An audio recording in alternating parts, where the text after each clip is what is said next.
Olá, amiguinhos! Que bom ter vocês por aqui. Que tal a gente ouvir uma historinha? Sim, você pode deitar, fechar seus olhinhos, relaxar e entrar no mundo maravilhoso dos sonhos e da imaginação. Aqui tudo é possível. Aqui no canal Histórias Clássicas, nós escolhemos com cuidado as melhores histórias do mundo inteiro. Então, antes da gente começar, já inscreva-se no nosso canal, deixe um joinha e se estiver gostando, depois peça para o papai ou a mamãe escrever para a gente dizendo se a historinha te fez viajar pelo incrível mundo da imaginação. Que bom que você já deitou e fechou os olhinhos. A história de hoje se chama O Pequeno Príncipe, de Antoine de Saint-Exupéry.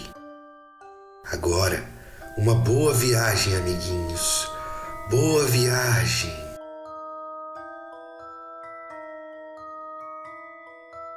Dedicatória. Peço perdão às crianças por dedicar este livro a uma pessoa grande. Tem um bom motivo. Essa pessoa grande é o melhor amigo que possuo. Entretanto, tem um outro motivo. Essa pessoa grande é capaz de compreender todas as coisas, até mesmo os livros de criança.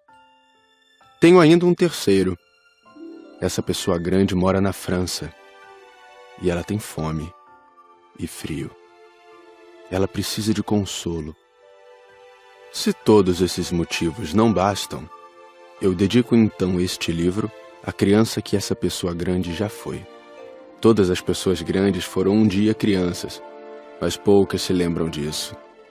Corrijo, portanto, a dedicatória. A Léon Vert, quando ele era criança.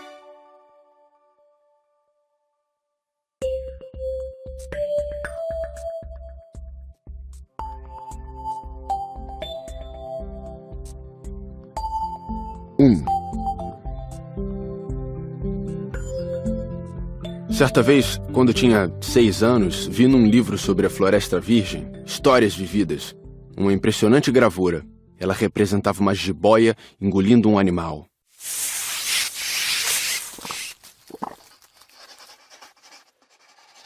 Dizia o livro: as jiboias engolem sem mastigar a presa inteira.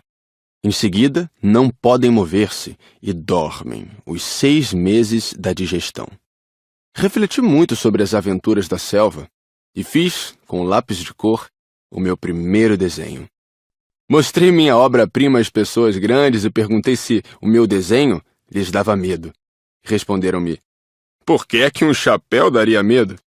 Meu desenho não representava um chapéu, representava uma jiboia digerindo um elefante. Desenhei então o interior da jiboia, a fim de que as pessoas grandes pudessem entender melhor. Elas têm sempre necessidade de explicações detalhadas.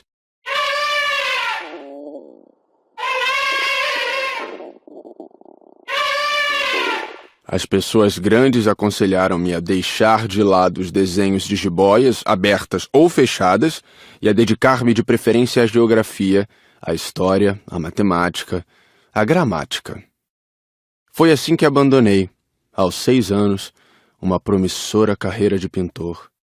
Fora desencorajado pelo insucesso do meu desenho número 1 e do meu desenho número 2. As pessoas grandes não compreendem nada sozinhas, e é cansativo para as crianças estar a toda hora explicando. Tive então que escolher uma outra profissão e aprendi a pilotar aviões. Voei por quase todas as regiões do mundo, e a geografia, é claro, me serviu muito. Sabia distinguir num relance a China e o Arizona. Isso é muito útil quando se está perdido na noite. Desta forma, ao longo da vida, tive vários contatos com muita gente séria. Convivi com as pessoas grandes. Vi-as bem de perto. Isso não melhorou muito a minha antiga opinião. Quando encontrava uma que me parecia um pouco esclarecida, fazia a experiência do meu desenho número 1, que sempre conservei comigo. Eu queria saber se ela era, na verdade, uma pessoa inteligente. Mas a resposta era sempre a mesma. É um chapéu. Então eu não falava nem de jiboias, nem de florestas virgens, nem de estrelas. Colocava-me no seu nível. Falava de bridge, de golfe, de política, de gravatas. E a pessoa grande ficava encantada de conhecer um homem tão versátil.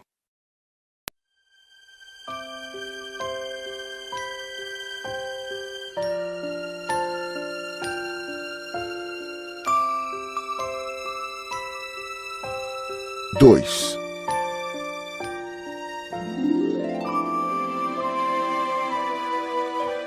Vivi, portanto, só, sem alguém com quem pudesse realmente conversar. Até o dia em que uma pane obrigou-me a fazer um pouso de emergência no deserto do Saara. Há cerca de 6 anos. Alguma coisa se quebrara no motor. E como não trazia comigo nem mecânico nem passageiros, preparei-me para executar sozinho aquele difícil concerto. Era, para mim, questão de vida ou morte. A água que eu tinha para beber só dava para 8 dias. Na primeira noite adormeci sobre a areia, a milhas e milhas de qualquer terra habitada. Estava mais isolado que um náufrago num bote perdido no meio do oceano. Imaginem qual foi a minha surpresa quando, ao amanhecer, uma vozinha estranha me acordou. Dizia: Por favor, desenha-me um carneiro. O quê? Desenha-me um carneiro. Levantei-me num salto, como se tivesse sido atingido por um raio. Esfreguei bem os olhos, olhei ao meu redor e vi aquele homenzinho extraordinário que me observava seriamente. Olhava para essa aparição com olhos arregalados de espanto. Não esqueçam que eu me achava a milhas e milhas de qualquer terra habitada. Ora, o meu pequeno visitante não me parecia nem perdido, nem morto de fadiga, nem morto de fome, de sede ou de medo. Não tinha absolutamente a aparência de uma criança perdida no deserto, a milhas e milhas de qualquer região habitada. Quando consegui finalmente falar, perguntei-lhe: Mas que fazes aqui? E ele repetiu então, lentamente, como se estivesse dizendo algo muito sério: Por favor, desenha-me um carneiro. Quando o mistério é impressionante demais, a gente não ousa desobedecer. Por mais absurdo que aquilo me parecesse, a milhas e milhas de todos os lugares habitados em perigo de vida, tirei do bolso uma folha de papel e uma caneta. Mas lembrei-me então que eu havia estudado principalmente geografia, história, matemática e gramática, e disse ao pequeno visitante, um pouco mal-humorado, que eu não sabia desenhar. Respondeu-me: Não tem importância. Desenha-me um carneiro. Como jamais houvesse desenhado um carneiro, refiz para ele um dos 2 únicos desenhos que sabia, o da jiboia fechada. E fiquei surpreso de ouvir o garoto replicar: Não, eu não quero um elefante numa jiboia. A jiboia é perigosa e o elefante toma muito espaço. Tudo é pequeno onde eu moro. Preciso é de um carneiro. Desenha-me um carneiro. Então eu desenhei.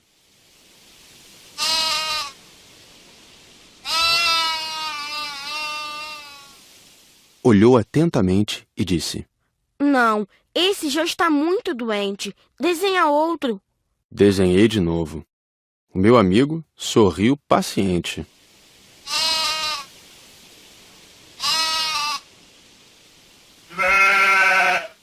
Bem vês que isto não é um carneiro, é um bode. Olha os chifres. Fiz mais uma vez o desenho. Mas ele foi recusado como os anteriores.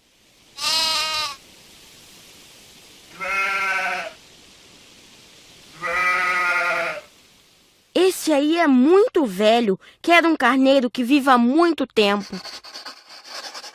Então, perdendo a paciência e como tinha pressa em desmontar o motor, rabisquei o desenho e arrisquei. Esta é a caixa. O carneiro que queres está aí dentro. Fiquei surpreso ao ver iluminar-se a face do meu pequeno juiz. Era assim mesmo que eu queria. Será preciso muito capim para esse carneiro? Por quê? Porque é muito pequeno onde eu moro. Qualquer coisa chega. Eu te dei somente um carneirinho. Inclinou a cabeça sobre o desenho. Não é tão pequeno assim. Olha, ele adormeceu. E foi assim que conheci, um dia, o Pequeno Príncipe.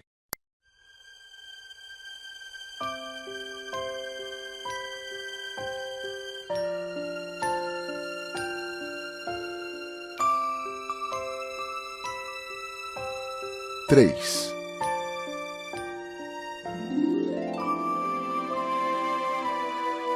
Levei algum tempo para entender de onde ele viera. O príncipezinho, que me fazia milhares de perguntas, parecia nunca escutar as minhas. Palavras pronunciadas ao acaso é que foram pouco a pouco revelando sua história. Assim, quando viu pela primeira vez meu avião, perguntou-me: Que coisa é aquela? Não é uma coisa. Aquilo voa. É um avião. O meu avião. Eu estava orgulhoso de lhe dizer que eu voava.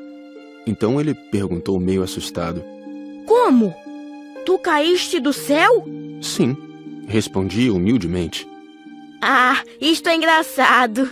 E o pequeno príncipe deu uma bela risada que me irritou profundamente. Gosto que levem a sério as minhas desgraças. Em seguida acrescentou: Então tu também vens do céu. De que planeta tu és?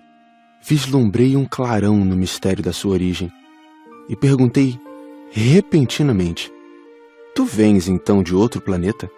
Mas ele não me respondeu. Balançava lentamente a cabeça observando o meu avião. É verdade que nisto aí não podes ter vindo de muito longe. Mergulhou então num pensamento que durou algum tempo.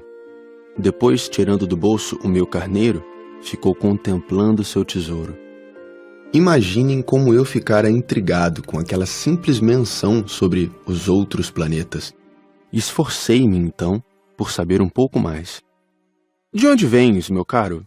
Onde é tua casa? Para onde queres levar meu carneiro? Ficou algum tempo em silêncio e depois respondeu: O bom é que a caixa que me deste poderá de noite servir de casa para ele. Sem dúvida. E se tu fores um bom menino, te darei também uma corda para amarrá-lo durante o dia e uma estaca para prendê-lo. A proposta pareceu chocá-lo. Amarrar? Que ideia estranha! Mas se tu não o amarras, ele vai-se embora e se perde. E meu amigo deu uma nova risada. Mas onde queres que ele vá? Não sei. Por aí, andando sempre em frente. Então o pequeno príncipe disse, muito sério: Não faz mal, é tão pequeno onde moro. E depois, talvez com um pouco de melancolia, acrescentou ainda: Quando a gente anda sempre em frente, não pode mesmo ir muito longe.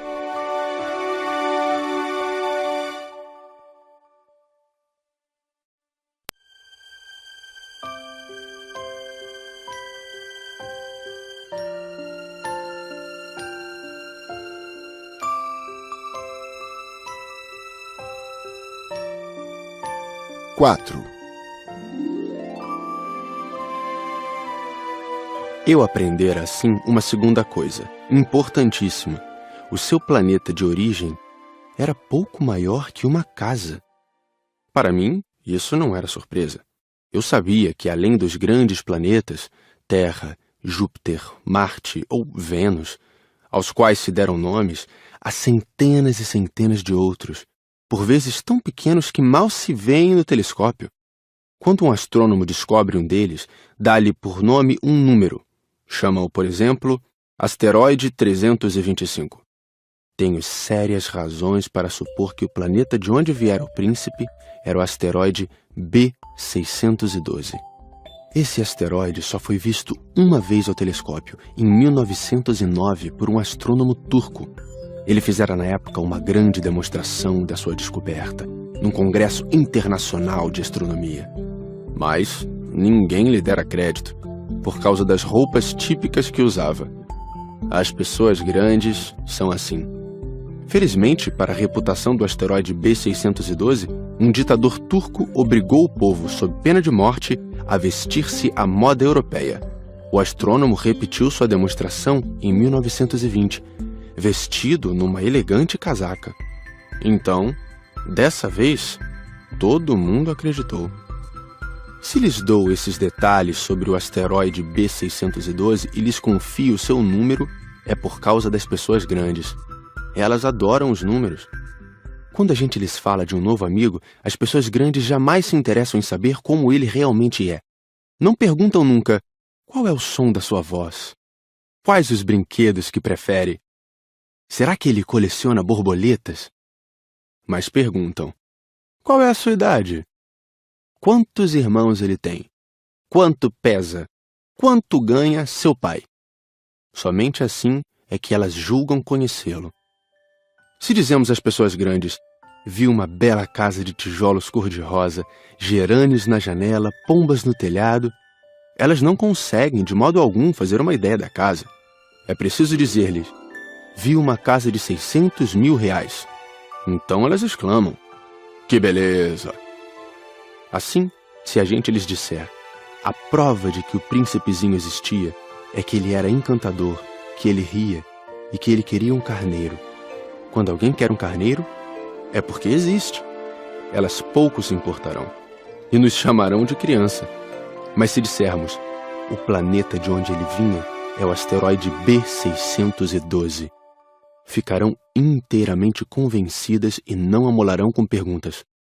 Elas são assim mesmo. É preciso não lhes querer mal por isso. As crianças devem ser muito tolerantes com as pessoas grandes. Mas, com certeza para nós, que compreendemos o significado da vida, os números não têm tanta importância. Gostaria de ter começado esta história como nos contos de fada. Gostaria de ter começado assim. Era uma vez um pequeno príncipe que habitava um planeta pouco maior que ele e que tinha necessidade de um amigo. Para aqueles que compreendem a vida, isto pareceria, sem dúvida, muito mais verdadeiro. Dá-me tanta tristeza narrar essas lembranças. Já faz 6 anos que meu amigo se foi com seu carneiro. Se tento descrevê-lo aqui, é justamente porque não quero esquecê-lo. É triste esquecer um amigo. Nem todo mundo tem amigo. E eu corro o risco de ficar como as pessoas grandes que só se interessam por números. Foi por isso que comprei um estojo de aquarelas e alguns lápis. É difícil voltar a desenhar na minha idade, principalmente quando não se fez outra tentativa além das jiboias fechadas e abertas aos 6 anos. Experimentarei, é claro, fazer os retratos mais parecidos que puder. Mas não tenho muita certeza de conseguir. Um desenho parece passável, outro já é inteiramente diferente. Engano-me também no tamanho. Ora o príncipezinho está muito grande, ora pequeno demais. Hesito também quanto à cor do seu traje. Vou arriscando então aqui e ali. Provavelmente esquecerei detalhes dos mais importantes. Peço que me perdoem. Meu amigo nunca dava explicações. Julgava-me talvez semelhante a ele. Mas, infelizmente, não sei ver carneiro através de caixa. Talvez eu seja um pouco como as pessoas grandes. Devo ter envelhecido.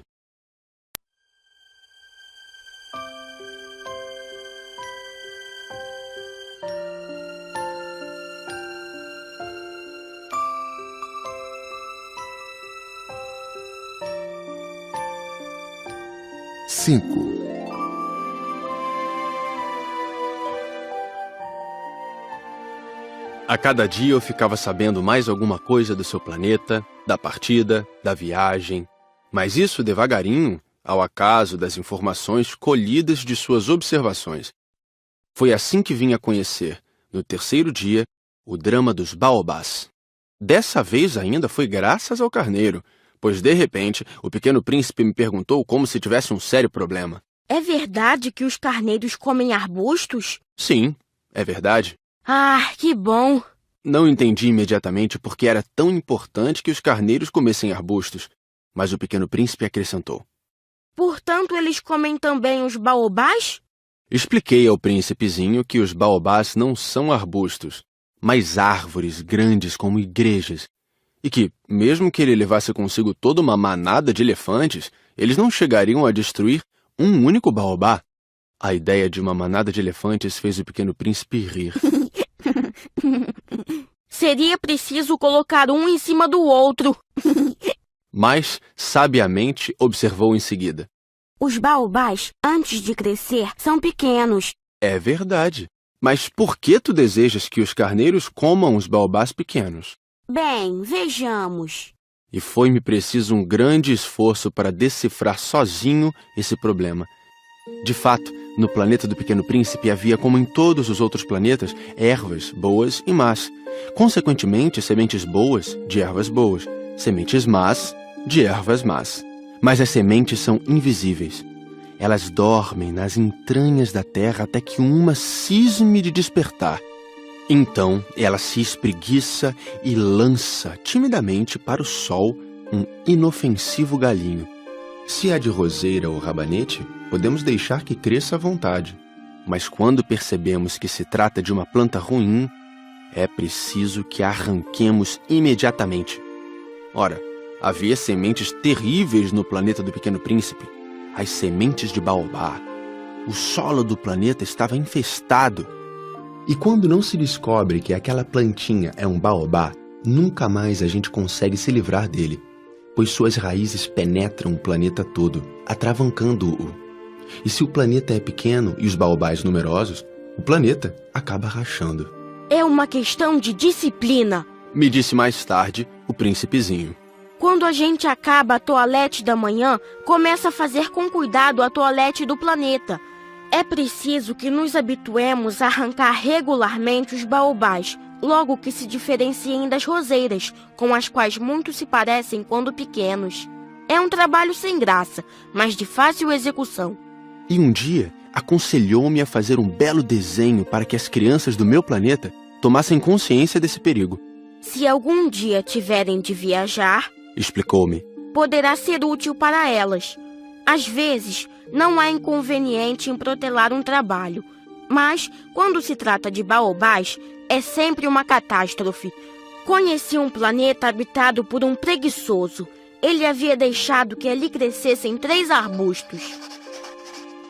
E, de acordo com as orientações do Pequeno Príncipe, desenhei o tal planeta. Não gosto de assumir o tom de moralista, mas o perigo dos baobás é tão pouco conhecido e tão grandes são os riscos para aquele que um dia se perdesse no asteroide que, ao menos uma vez, abro exceção e digo: crianças, cuidado com os baobás.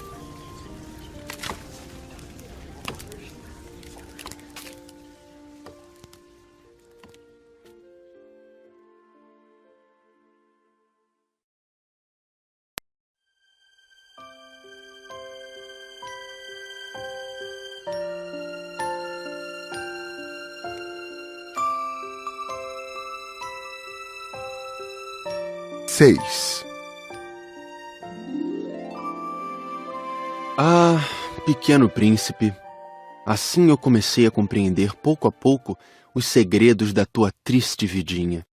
Durante muito tempo não tiveste outra distração a não ser a doçura do pôr do sol.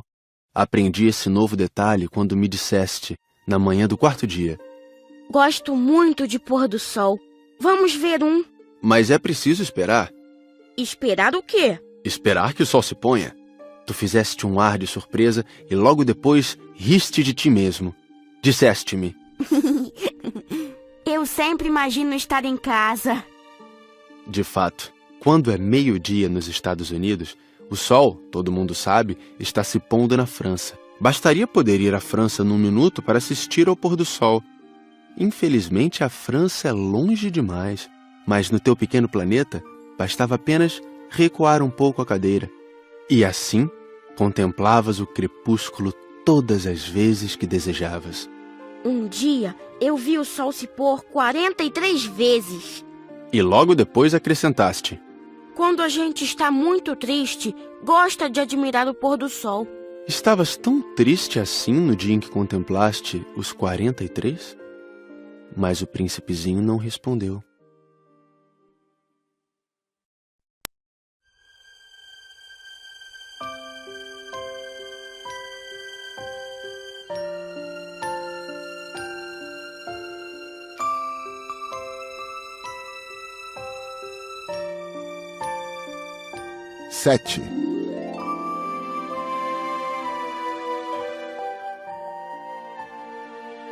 No 5º dia, sempre graças ao carneiro, um segredo da vida do Pequeno Príncipe foi-me revelado. Perguntou-me sem rodeios, como se fora o resultado de uma longa reflexão: um carneiro, se come arbusto, come também as flores? Um carneiro come tudo o que encontra. Mesmo as flores que tenham espinhos? Sim, mesmo as que têm.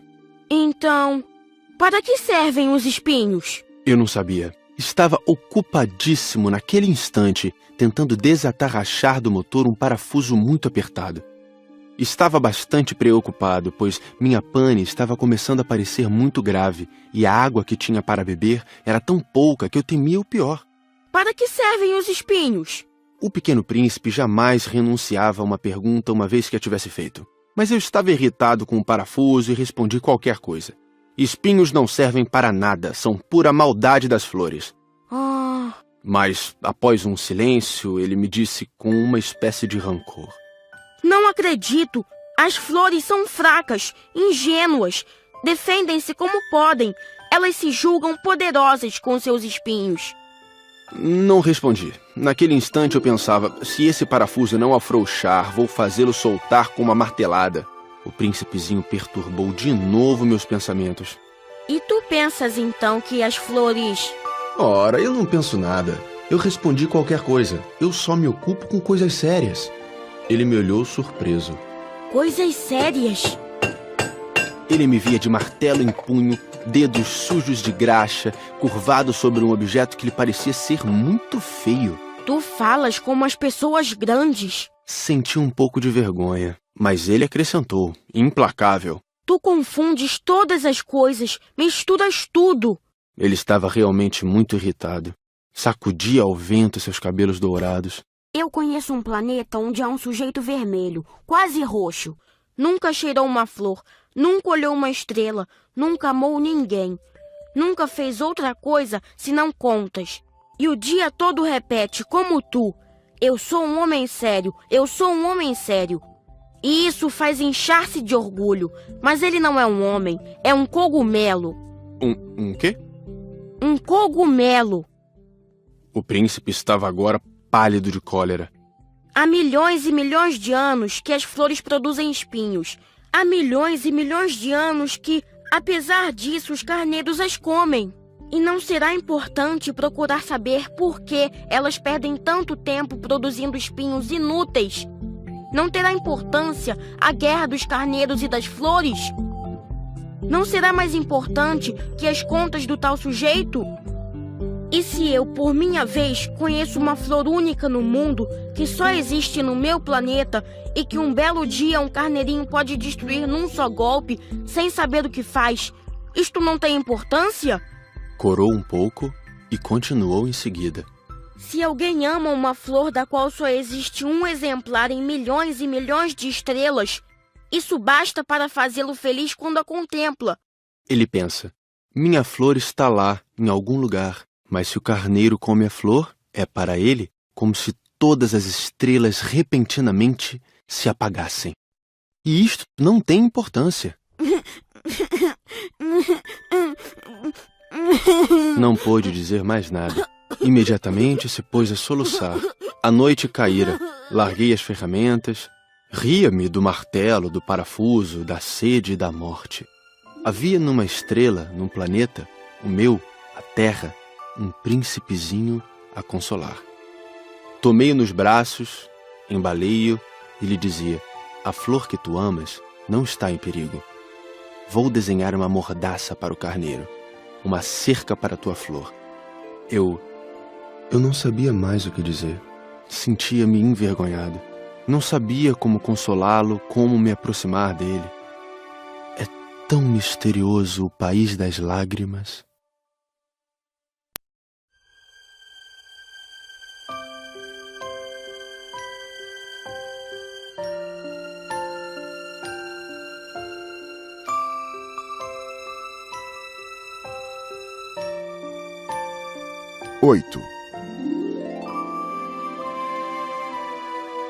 Logo, aprendi a conhecer melhor aquela flor.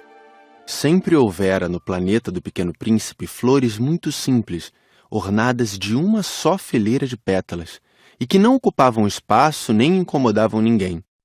Apareciam pela manhã na relva e à tarde já murchavam. Mas aquela brotara um dia de uma semente trazida não se sabe de onde. E o príncipezinho resolvera vigiar de perto o pequeno broto, que era tão diferente dos outros. Podia ser uma nova espécie de baobá, mas o arbusto logo parou de crescer, e na sua extremidade começou então a se formar uma flor.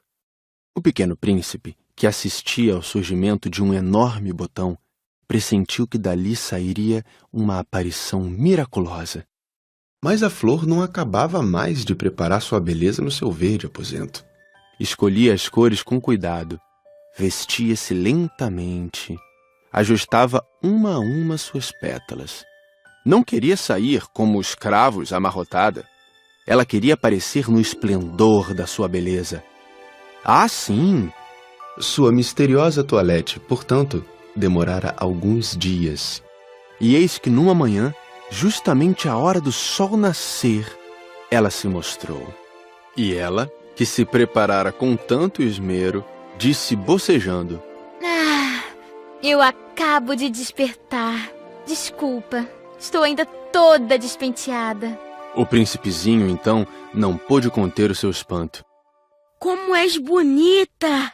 É verdade. E nasci ao mesmo tempo que o sol. O pequeno príncipe percebeu logo que a flor não era modesta, mas ela era tão envolvente. Creio que é hora do café da manhã. Tu poderias cuidar de mim. E o príncipezinho, atordoado, tendo ido buscar um regador com água fresca, aguou a flor. Assim, ela logo começou a atormentá-lo com sua doentia vaidade. Um dia, por exemplo, falando dos seus 4 espinhos, dissera ao pequeno príncipe: Os tigres, eles podem aparecer com suas garras. Não há tigres no meu planeta. Além disso, tigres não comem ervas. Não sou uma erva. Perdoa-me. Não tenho receio dos tigres, mas tenho horror das correntes de ar. Não terias, por acaso, um paravento? Horror das correntes de ar. Isso não é bom para uma planta. É bem complicada essa flor. À noite me colocarás sob uma redoma de vidro. Faz muito frio no teu planeta. Não é nada confortável. De onde eu venho... De repente, calou-se. Viera em forma de semente. Não pudera conhecer nada dos outros mundos.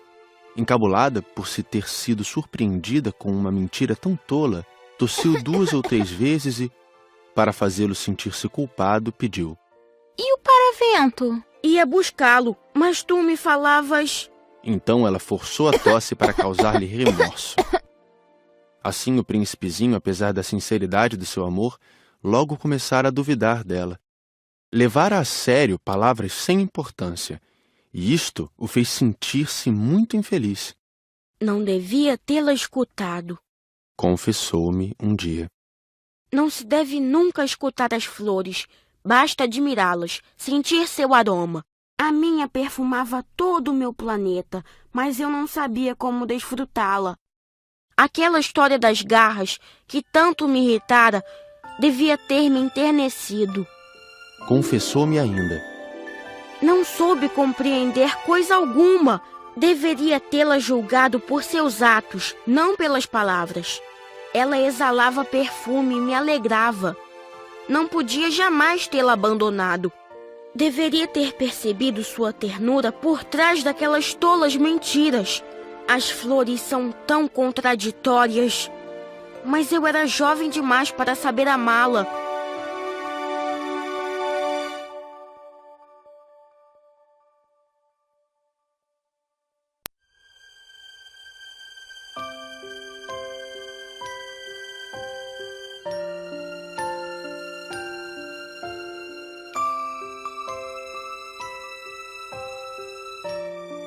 Nove.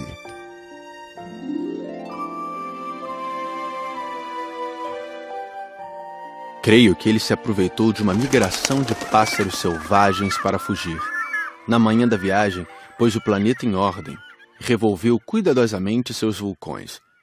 Ele possuía 2 vulcões em atividade, e era muito cômodo para esquentar o café da manhã. Possuía também um vulcão extinto, mas, como ele dizia, nunca se sabe. Revolveu também o extinto. Se são bem resolvidos, os vulcões queimam lentamente, constantemente, sem erupções. As erupções vulcânicas são como fagulhas de lareira. Aqui na Terra, nós somos muito pequenos para revolver os vulcões. Por isso é que eles nos causam tanto dano. O pequeno príncipe arrancou também, não sem um pouco de tristeza, os últimos rebentos de baobás. Ele pensava em nunca mais voltar. Mas todos esses trabalhos rotineiros lhe pareceram naquela manhã extremamente agradáveis. E quando regou pela última vez a flor e se preparava para colocá-la sob a redoma, percebeu que tinha vontade de chorar. Adeus, Disse ele à flor. Mas a flor não respondeu. adeus. Repetiu ele. A flor tossiu. Mas não era por causa do resfriado. Eu fui uma tola. Peço-te perdão. Procura ser feliz. A ausência de censuras o surpreendeu. Ficou parado, completamente sem jeito, com a redoma nas mãos. Não podia compreender essa delicadeza. É claro que eu te amo. Foi minha culpa não perceberes isso. Mas não tem importância. Foste tão tolo quanto eu. Tenta ser feliz. Larga esta redoma. Não preciso mais dela. Mas o vento... Não estou tão resfriada assim. O ar fresco da noite me fará bem. Eu sou uma flor. Mas os bichos... Preciso que eu suporte 2 ou 3 larvas se quiser conhecer as borboletas. Dizem que são tão belas. Do contrário, quem virá visitar-me? Tu estarás longe. Quanto aos bichos grandes, não tenho medo deles. Eu tenho as minhas garras. E ela mostrava ingenuamente seus 4 espinhos. Em seguida acrescentou. Não demores assim, que é exasperante. Tu decidiste partir. Então vai. Pois ela não queria que ele a visse chorar. Era uma flor muito orgulhosa.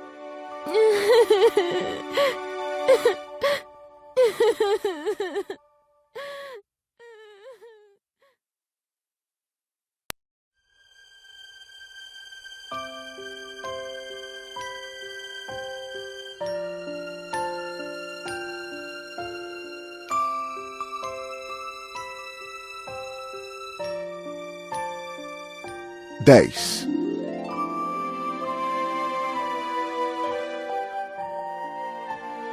Ele se achava na região dos asteroides 325, 326, 327, 328, 329 e 330. Começou então a visitá-los, para desta forma ter uma atividade e se instruir.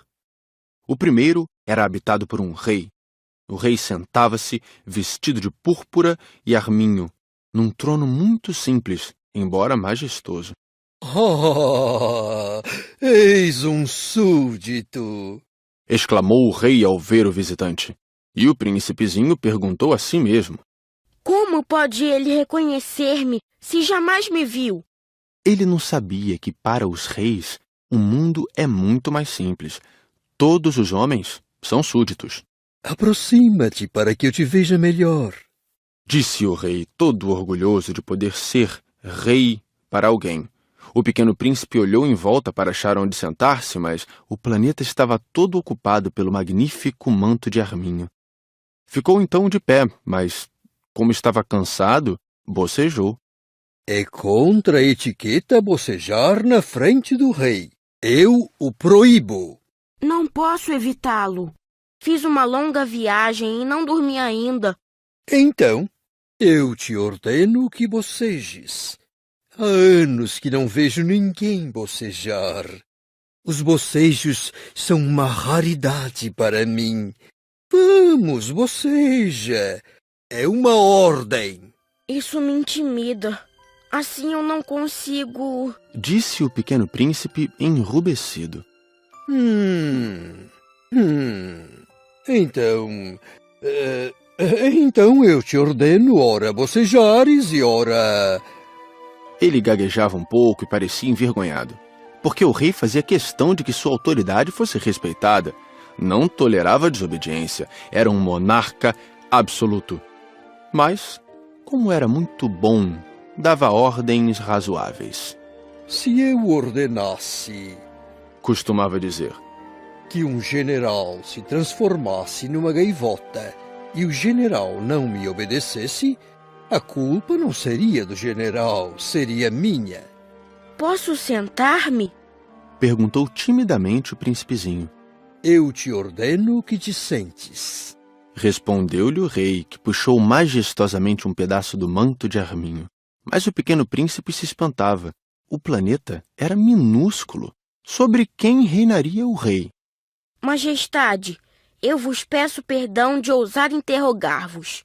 Eu te ordeno que me interrogues. Majestade, sobre quem é que reinais? Sobre tudo.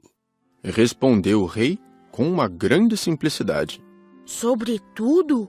O rei, com um gesto simples, indicou o seu planeta, os outros planetas e também as estrelas. Sobre tudo isso?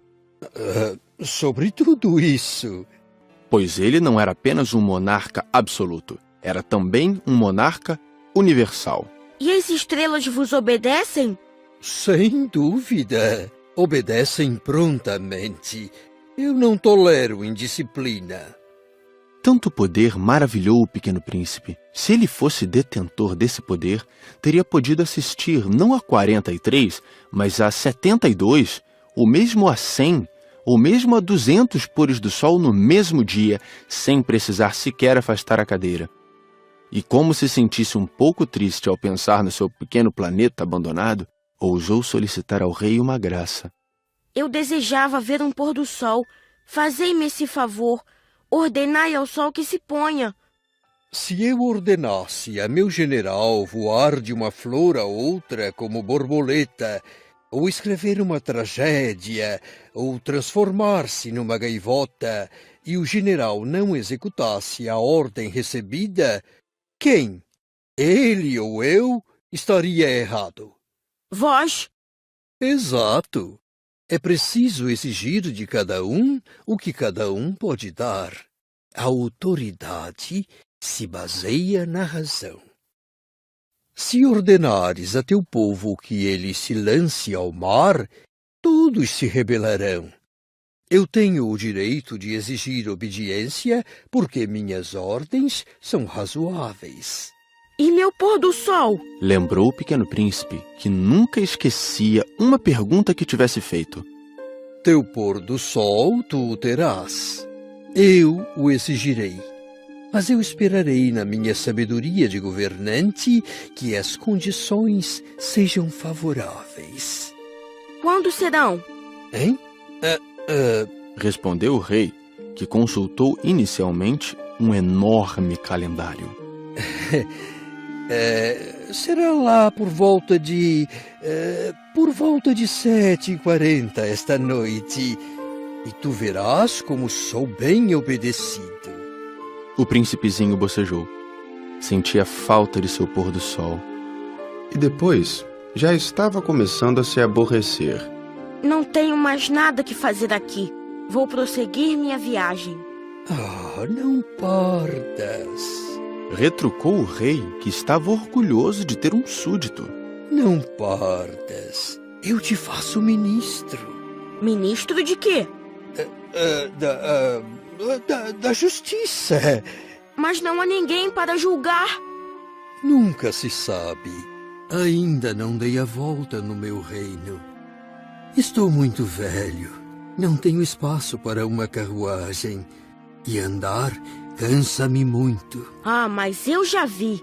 Disse o Pequeno Príncipe, que se inclinou para dar uma olhadela no outro lado do planeta. Não consigo ver ninguém. Tu julgarás a ti mesmo. É o mais difícil. É bem mais difícil julgar a si mesmo que julgar os outros. Se consegues fazer um bom julgamento de ti, és um verdadeiro sábio.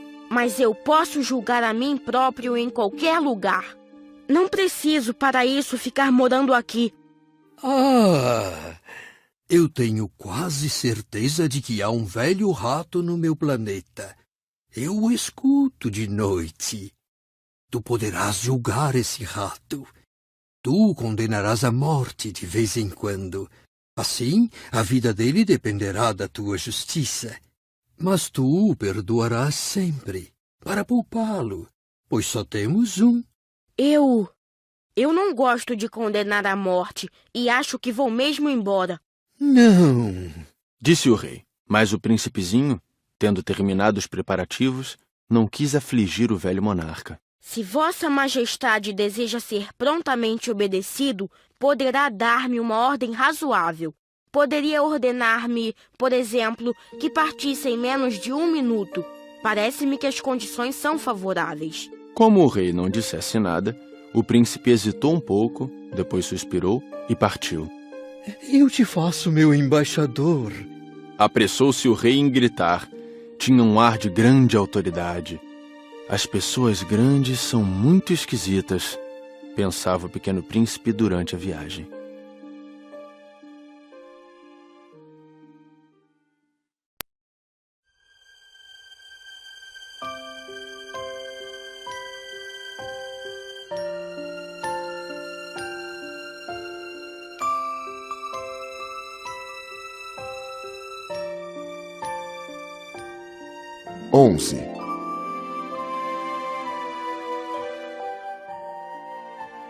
O segundo planeta era habitado por um vaidoso.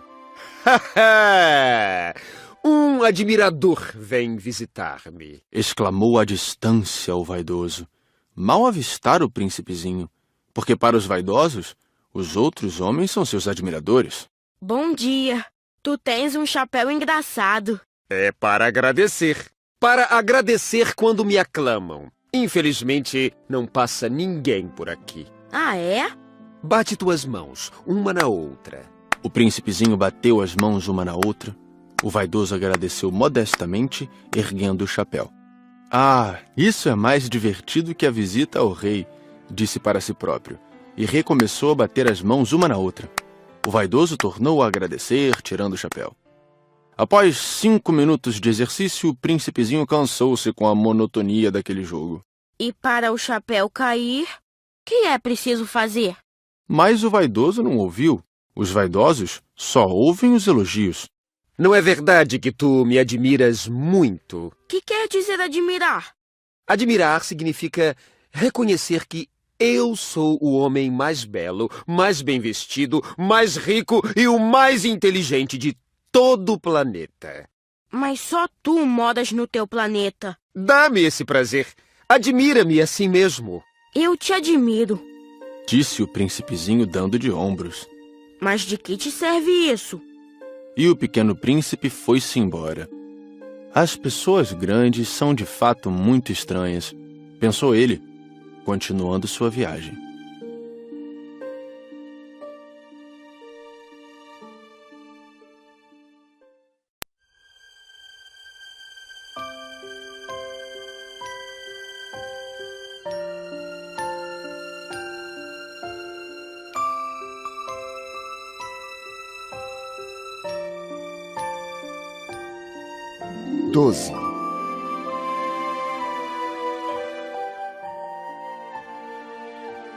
O planeta seguinte era habitado por um bêbado.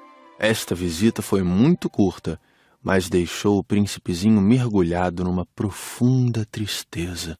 Que fazes aí? Perguntou ele ao bêbado, que se encontrava silenciosamente acomodado diante de inúmeras garrafas vazias e diversas garrafas cheias. Eu bebo, respondeu o bêbado com ar triste. Por que é que bebes? para esquecer. Esquecer o quê? Indagou o príncipezinho, que já começava a sentir pena dele. Esquecer que eu tenho vergonha. Confessou o bêbado, baixando a cabeça.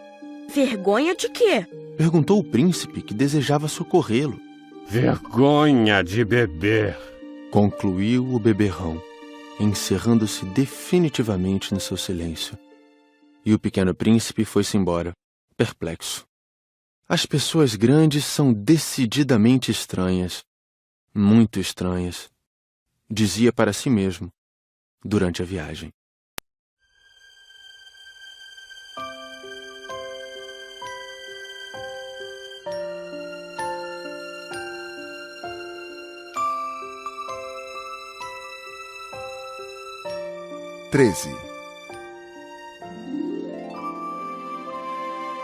O quarto planeta era o do empresário. Estava tão ocupado que não levantou sequer a cabeça à chegada do pequeno príncipe. Bom dia. O teu cigarro está apagado. 3 e 2 são 5. 5 e 7, 12. 12 e 3, 15. Bom dia. 15 e 7, 22. 22 e 6, 28. Não tenho tempo para acendê-lo de novo. 26 e 5, 31. Ufa! São 501.622.731.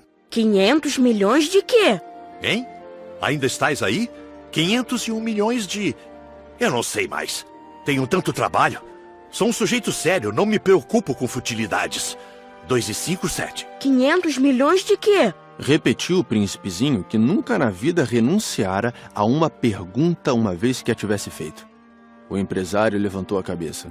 Há 54 anos habito este planeta e só fui incomodado 3 vezes. A primeira vez foi há 22 anos, por um besouro que veio não sei de onde. Fazia um barulho terrível e cometi 4 erros na soma.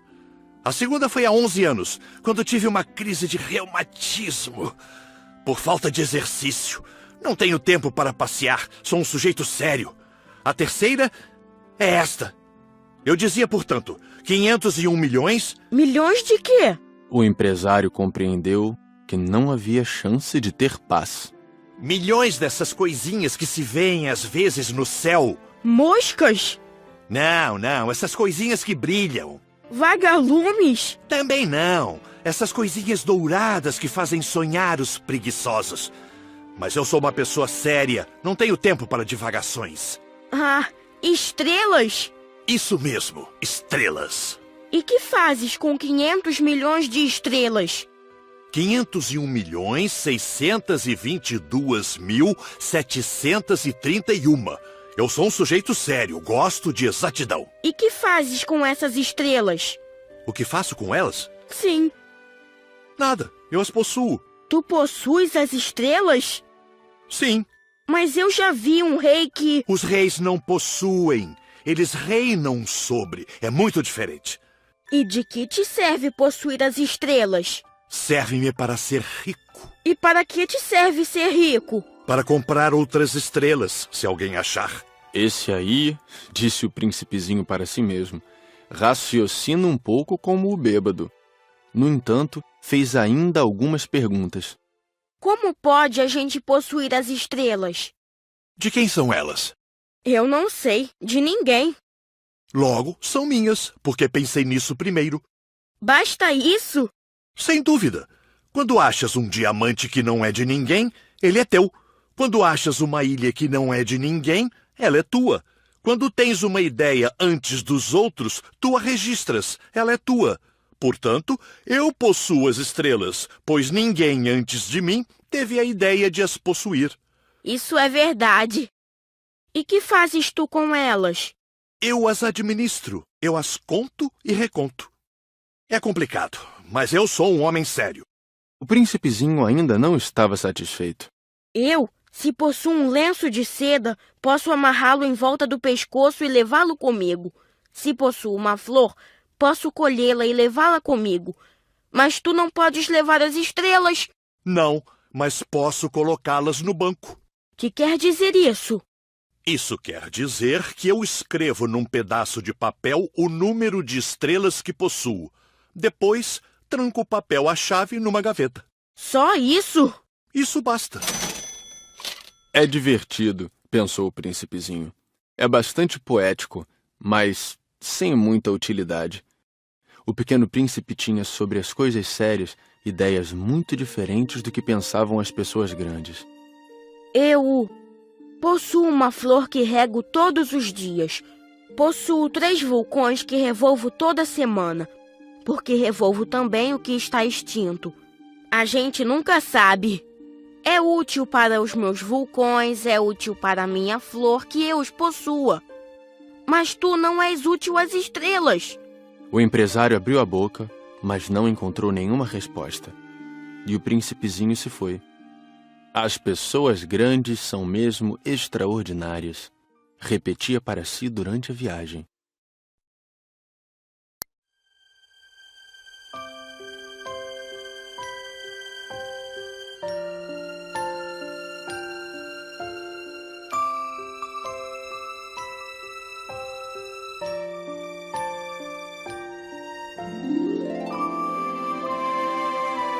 14.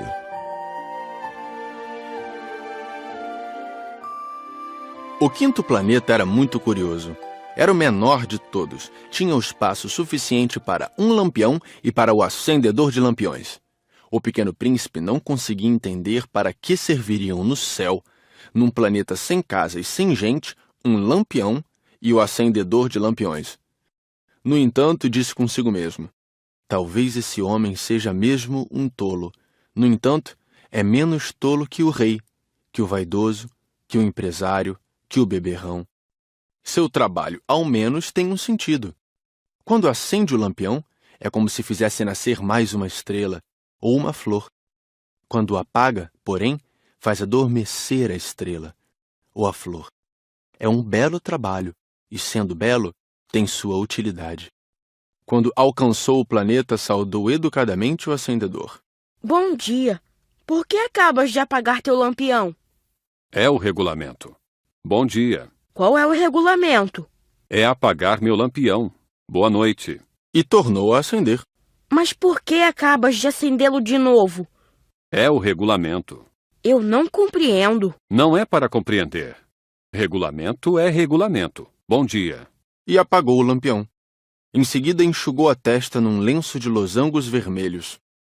Eu executo uma tarefa terrível. No passado era mais sensato. Apagava de manhã e acendia à noite. Tinha o resto do dia para descansar e toda a noite para dormir. E depois disso, mudou o regulamento? O regulamento não mudou. Aí é que está o problema. O planeta a cada ano gira mais depressa e o regulamento não muda. E então? Agora que ele dá uma volta por minuto, não tenho mais um segundo de repouso. Acendo e apago uma vez por minuto. Ah, que engraçado. Os dias aqui duram 1 minuto. Não é nada engraçado. Já faz 1 mês que estamos conversando. 1 mês? Sim, 30 minutos, 30 dias. Boa noite. E acendeu o lampião. O Pequeno Príncipe respeitou e gostou daquele acendedor tão fiel ao regulamento. Lembrou-se dos pores do sol que ele mesmo provocava, apenas recuando sua cadeira. Quis ajudar seu amigo. Sabes, conheço uma maneira de descansares quando quiseres. Eu sempre quero descansar. Pois a gente pode ser ao mesmo tempo fiel e preguiçoso. E o príncipezinho prosseguiu. Teu planeta é tão pequeno que podes com 3 passos contorná-lo. Basta andares bem lentamente, de modo a ficares sempre ao sol. Quando desejares descansar, tu caminharás, e o dia durará o tempo que quiseres. Isso não adianta muito. O que eu mais gosto na vida é de dormir. Então não há solução. Não há solução. Bom dia. E apagou o lampião. Esse aí, pensou o príncipezinho ao prosseguir a viagem para mais longe, esse aí seria desprezado por todos os outros. O rei, o vaidoso, o beberrão, o empresário. No entanto, é o único que não me parece ridículo. Talvez porque é o único que se ocupa de outra coisa que não seja ele próprio. Suspirou lamentando e completou. Era o único com quem eu poderia ter feito amizade. Mas seu planeta é mesmo pequeno demais. Não há lugar para 2. O que o Pequeno Príncipe não ousava admitir é que lamentava partir desse planeta abençoado com 1440 pores do sol a cada 24 horas.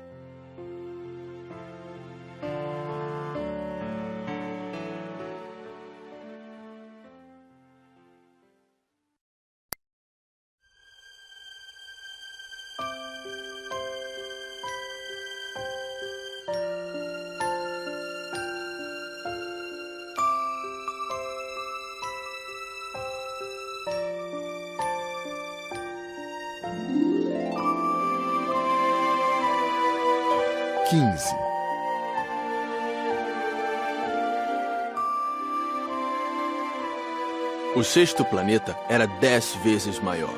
Era habitado por um velho que escrevia em livros enormes. Ora, vejam, eis um explorador! Exclamou ele logo que avistou o Pequeno Príncipe. O príncipezinho sentou-se à mesa meio ofegante. Já viajara tanto.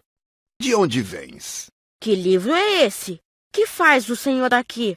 Sou geógrafo. Que é um geógrafo? É um especialista que sabe onde se encontram os mares, os rios, as cidades, as montanhas, os desertos. Isto é bem interessante. Eis, afinal, uma verdadeira profissão. E lançou um olhar ao seu redor no planeta do geógrafo. Nunca havia visto planeta tão grandioso. O seu planeta é muito bonito. Há oceanos nele? Não sei te dizer. Ah... O príncipezinho estava decepcionado. E montanhas? Não sei te dizer. E cidades? E rios? E desertos? Também não sei te dizer. Disse o geógrafo pela terceira vez. Mas o senhor é geógrafo. É verdade. Mas não sou explorador. Faltam-me exploradores. Não é o geógrafo quem vai contar as cidades, os rios, as montanhas, os mares, os oceanos, os desertos. O geógrafo é muito importante para ficar passeando. Nunca abandona sua escrivaninha, mas recebe os exploradores, interroga-os e anota seus relatos de viagem.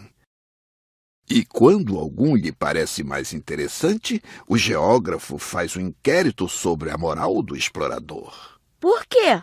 Porque um explorador que mentisse produziria catástrofes nos livros de geografia, assim como um explorador que bebesse demais. Por quê? Porque os bêbados veem em dobro. Então o geógrafo anotaria 2 montanhas, onde, na verdade, só há uma. Conheço alguém que seria um mau explorador. É possível. Pois bem, quando a moral do explorador parece boa, faz-se uma investigação sobre a sua descoberta. Vai-se vê-la? Não, seria muito complicado. Mas exige-se do explorador que ele forneça provas. Tratando-se, por exemplo, da descoberta de uma grande montanha, é essencial que ele traga grandes pedras. O geógrafo, de repente, se entusiasmou. Mas tu vens de longe. Certamente és explorador. Portanto, vais descrever-me o teu planeta. E o geógrafo, tendo aberto seu caderno, apontou o lápis. Anotam-se primeiro a lápis as narrações dos exploradores. Espera-se, para anotar a caneta, que o explorador tenha trazido as provas. Então? Onde eu moro não é interessante. É muito pequeno. Eu tenho 3 vulcões. 2 vulcões em atividade e 1 vulcão extinto. A gente nunca sabe. A gente nunca sabe? Repetiu o geógrafo. Tenho também uma flor. Nós não anotamos as flores. Por que não? É o mais bonito. Porque as flores são efêmeras. Que quer dizer efêmera? Os livros de geografia são os mais exatos. Nunca ficam ultrapassados. É muito raro que uma montanha mude de lugar. É muito raro um oceano secar. Nós escrevemos coisas eternas. Mas os vulcões extintos podem voltar à atividade. Interrompeu o Pequeno Príncipe. Que quer dizer efêmera? Que os vulcões estejam extintos ou não, isso dá no mesmo para nós. O que nos interessa é a montanha. Ela não muda. Mas que quer dizer efêmera? Repetiu o príncipezinho, que jamais renunciara a uma pergunta que tivesse feito. Quer dizer ameaçada de desaparecer brevemente. Minha flor está ameaçada de desaparecer brevemente? Sem dúvida. Minha flor é efêmera, pensou o Pequeno Príncipe, e não tem mais que 4 espinhos para defender-se do mundo, e eu a deixei sozinha. Esse foi seu primeiro gesto de remorso, mas retomou a coragem. Qual planeta me aconselha a visitar? A Terra goza de boa reputação. E o príncipezinho partiu, pensando na sua flor.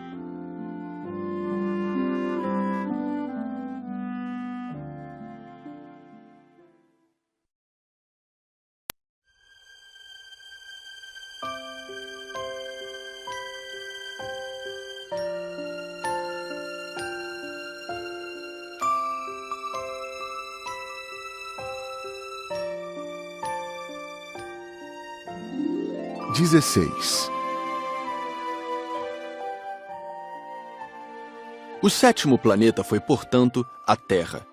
A Terra não é um planeta qualquer.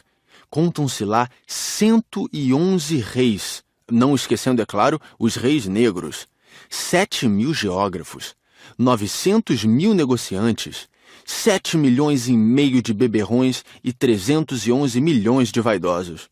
Isto é, cerca de 2 bilhões de pessoas grandes. Para dar-lhes uma ideia das dimensões da Terra, eu lhes direi que antes da invenção da eletricidade, era necessário manter, para o conjunto dos seus 6 continentes, um verdadeiro exército de 462.511 acendedores de lampiões. Visto um pouco de longe, isto dava um magnífico efeito. Os movimentos desse exército eram ritmados como os de um balé de ópera. Primeiro era a vez dos acendedores de lampiões da Nova Zelândia e da Austrália. Esses, depois de acenderem seus lampiões, iam dormir. Entravam então na dança os acendedores de lampiões da China e da Sibéria. E estes, tendo concluído suas tarefas, também desapareciam nos bastidores. Chegava a vez dos acendedores de lampiões da Rússia e das Índias, depois os da África e da Europa. A seguir, os da América do Sul, depois os da América do Norte. E eles jamais se enganavam na ordem de entrada em cena. Era um espetáculo grandioso. Apenas 2, o acendedor do único lampião do Polo Norte e o seu colega, do único lampião do Polo Sul, levavam uma vida preguiçosa e negligente. Trabalhavam somente 2 vezes por ano.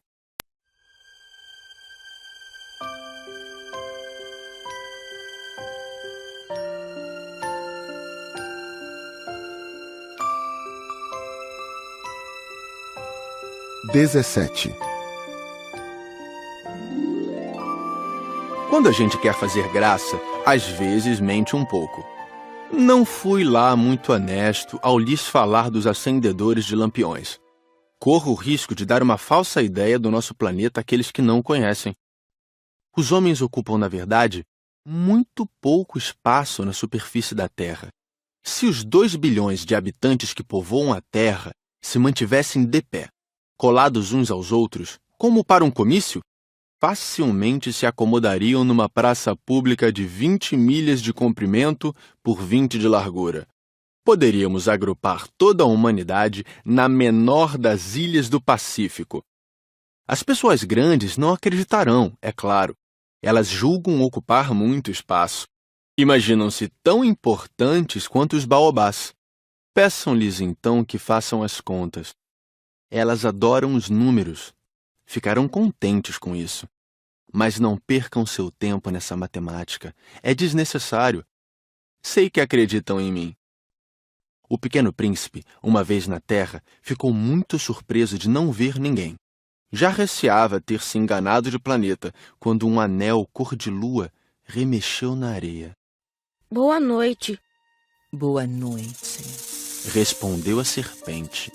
Em que planeta me encontro? Na Terra, na África. Ah, e não há ninguém na Terra? Aqui é o deserto. Não há ninguém nos desertos. A Terra é grande. O Pequeno Príncipe sentou-se numa pedra e ergueu os olhos para o céu. As estrelas são todas iluminadas. Será que elas brilham para que cada um possa um dia encontrar a sua? Olha o meu planeta, está bem em cima de nós. Mas como ele está longe... Teu planeta é belo. Que vens fazer aqui? Tenho problemas com uma flor. Ah! Exclamou a serpente. E se calaram. Onde estão os homens? Tornou a perguntar o príncipezinho. A gente se sente um pouco só no deserto. Entre os homens, a gente também se sente só. O Pequeno Príncipe olhou-a por longo tempo. Tu és um bichinho engraçado, fino como um dedo. Mas sou mais poderosa do que o dedo de um rei. O príncipezinho sorriu. Tu não és tão poderosa assim. Não tens nem patas. Não podes sequer viajar. Eu posso levar-te mais longe que um navio. Ela enrolou-se no tornozelo do Pequeno Príncipe como se fosse um bracelete de ouro. Aquele que eu toco, eu o devolvo à terra de onde veio. Mas tu és puro e vens de uma estrela. Tenho pena de ti, tão fraco nessa terra de granito. Posso ajudar-te um dia, se tiveres muita saudade do teu planeta. Posso... Eu te compreendo muito bem. Mas por que falas sempre por enigmas? Eu os resolvo todos, disse a serpente, e calaram-se os dois.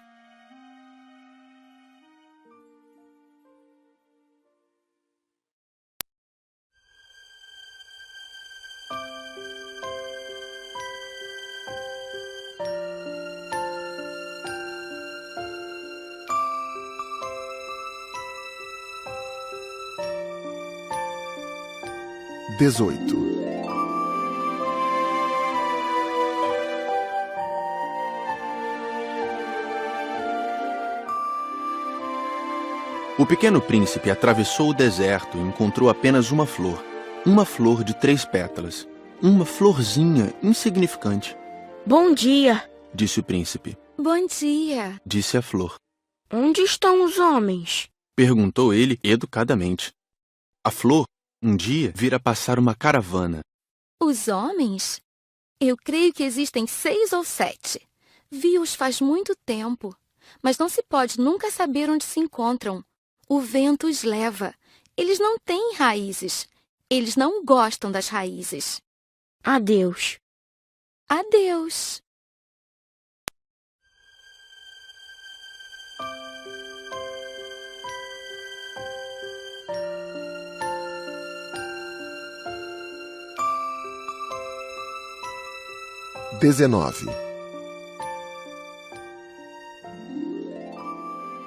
O Pequeno Príncipe escalou uma grande montanha. As únicas montanhas que conhecera eram os 3 vulcões que lhe batiam no joelho. O vulcão extinto servia-lhe de tamborete. De uma montanha tão alta como esta, pensava ele, verei todo o planeta e todos os homens. Mas só viu pedras pontudas como agulhas. Bom dia, disse ele ao Léo. Bom dia, bom dia, bom dia. Respondeu o eco. Quem és tu? Perguntou o príncipezinho. Quem és tu? Quem és tu? Quem és tu? Respondeu o eco. Sejam meus amigos, eu estou só. Disse ele. Estou só, estou só, estou só. Respondeu o eco. Que planeta engraçado, pensou então. É completamente seco, pontudo e salgado. E os homens não têm imaginação. Repetem o que a gente diz. No meu planeta eu tinha uma flor. E era sempre ela que falava primeiro.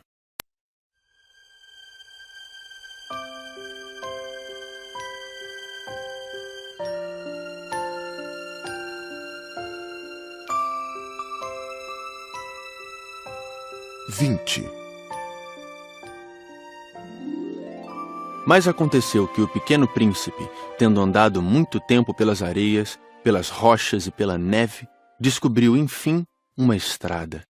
E as estradas vão todas em direção aos homens. Bom dia. Era um jardim cheio de rosas. Bom dia! Bom dia! Bom dia! Disseram as rosas. Ele as contemplou. Eram todas iguais à sua flor. Quem sois? Perguntou ele, espantado. Somos as rosas! E ele se sentiu profundamente infeliz. Sua flor lhe havia dito que ela era a única de sua espécie em todo o universo. E eis que havia 5.000 iguaizinhas num só jardim. Ela teria se envergonhado, pensou ele. Se visse isto, começaria a tossir, simularia morrer para escapar ao ridículo, e eu seria obrigado a fingir que cuidava dela, porque senão, só para me humilhar, ela seria bem capaz de morrer de verdade. Depois refletiu ainda. Eu me julgava rico por ter uma flor única e possuo apenas uma rosa comum. Uma rosa e 3 vulcões, que não passam do meu joelho, estando um, talvez, extinto para sempre. Isso não faz de mim um príncipe muito poderoso. E deitado na relva, ele chorou.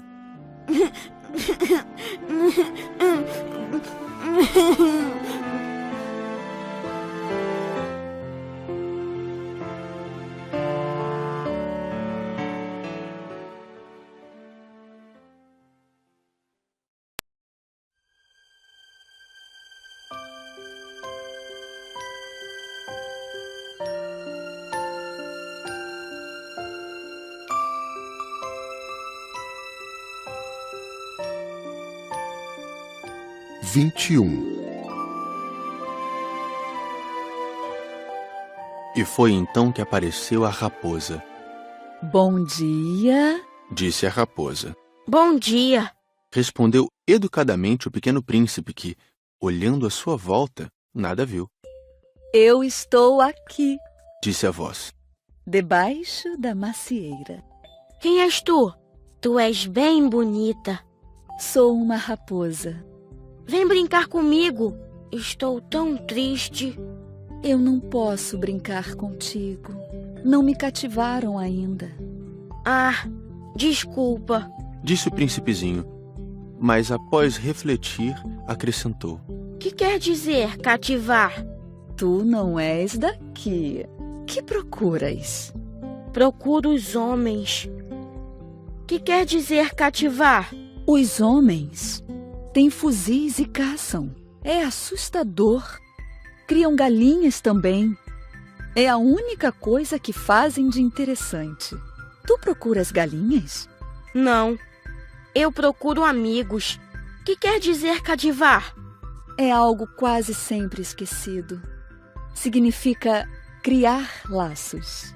Criar laços? Exatamente. Tu não és ainda para mim, senão um garoto inteiramente igual a 100.000 outros garotos. E eu não tenho necessidade de ti.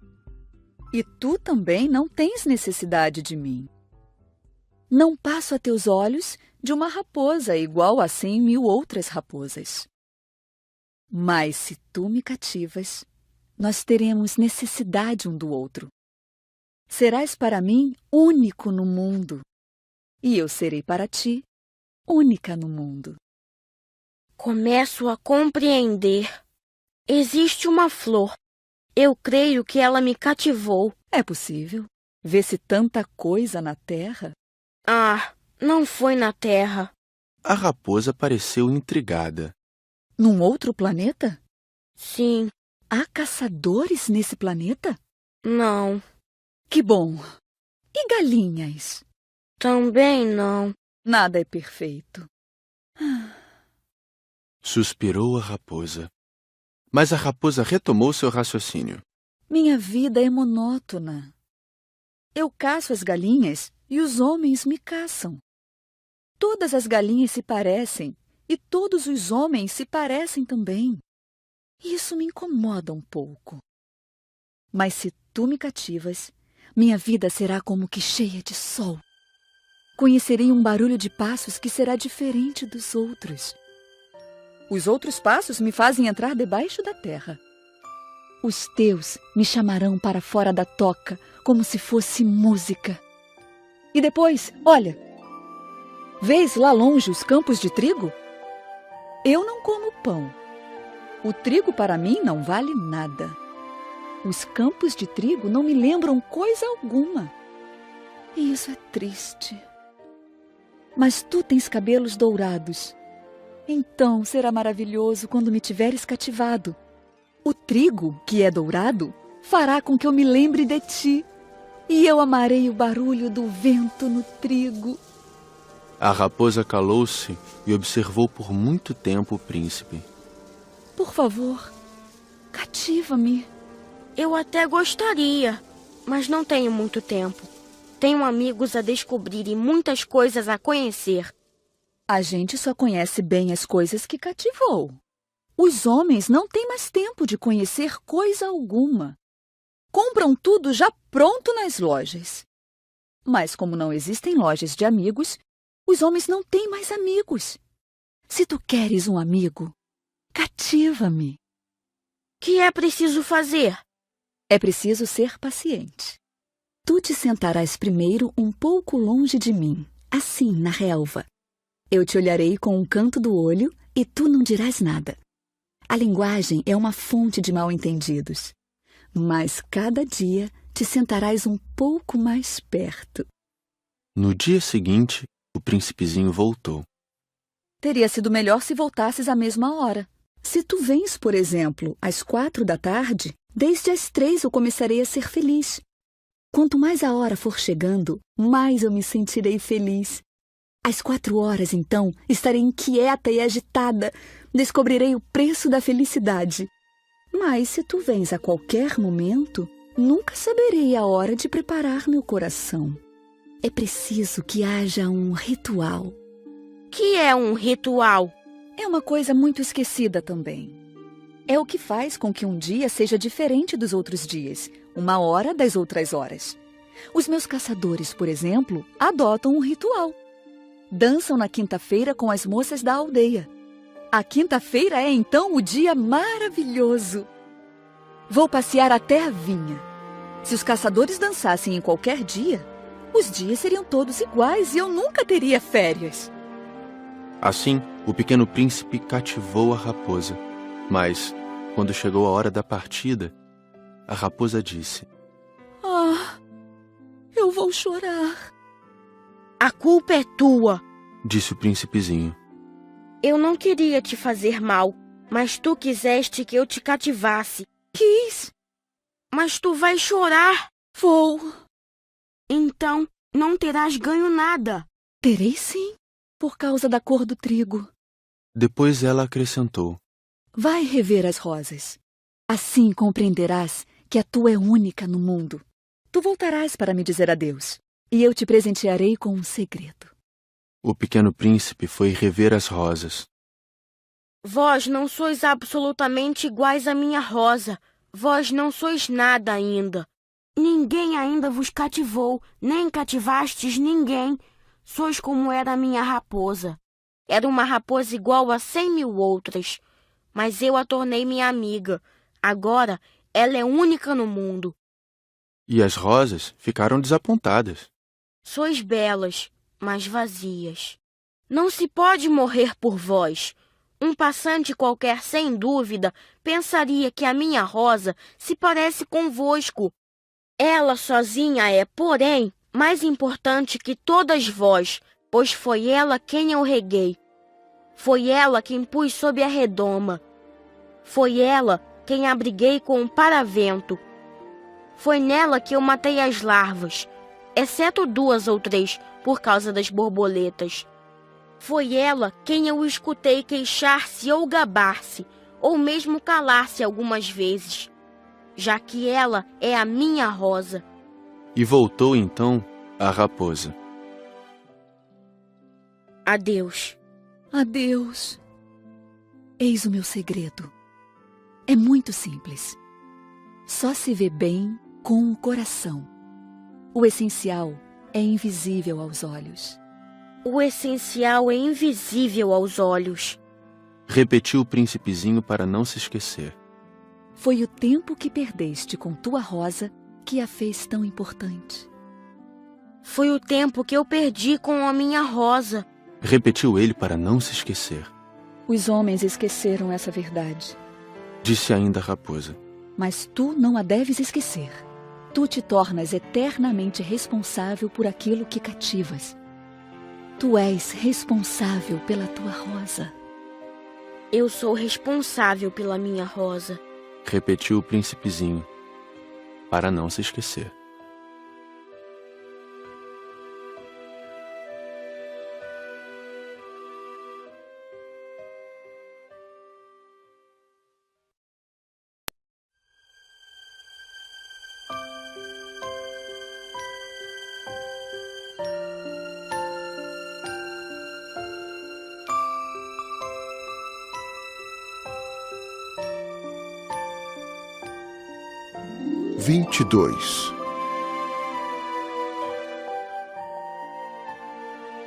Bom dia, disse o Pequeno Príncipe. Bom dia. Respondeu o manobreiro. Que fazes aqui? Eu separo os passageiros em blocos de 1000. Despacho os trens que os carregam, ora para a direita, ora para a esquerda. E um trem iluminado, roncando como um trovão, fez tremer a cabine do manobreiro.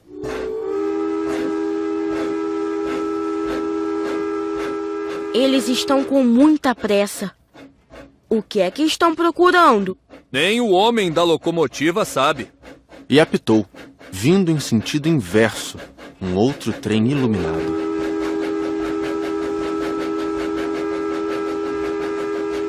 Já estão de volta?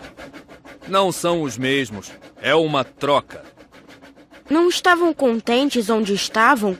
Nunca estamos contentes onde estamos. E o apito de um terceiro trem iluminado soou. Estão correndo atrás dos primeiros viajantes? Não correm atrás de nada. Estão dormindo lá dentro ou bocejando. Apenas as crianças apertam seus narizes contra as vidraças. Só as crianças sabem o que procuram. Perdem tempo com uma boneca de pano e a boneca se torna muito importante. E choram quando ela lhes é tomada. Elas são felizes, disse o manobreiro.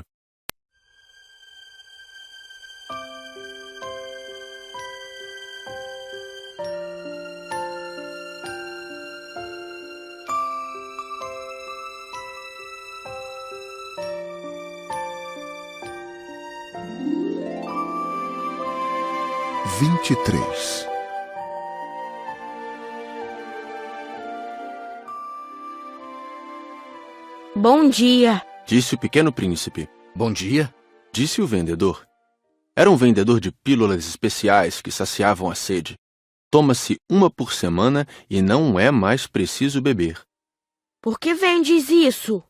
É uma grande economia de tempo. Os peritos calcularam. A gente ganha 53 minutos por semana.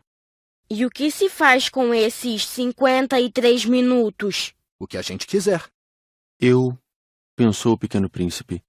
Se tivesse 53 minutos para gastar, iria caminhando calmamente em direção a uma fonte.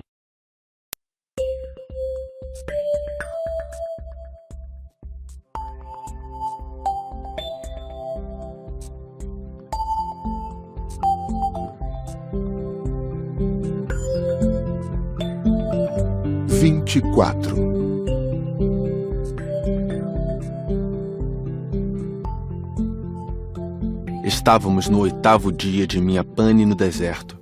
Justamente quando bebia a última gota da minha reserva de água, foi que ouvi a história do vendedor. Disse eu ao Pequeno Príncipe, são bem bonitas as tuas lembranças, mas eu não consertei ainda meu avião. Não tenho mais nada para beber, e eu também seria feliz se pudesse ir caminhando calmamente em direção a uma fonte. Minha amiga raposa me disse... Meu caro, não se trata mais da raposa. Por quê? Porque vamos morrer de sede.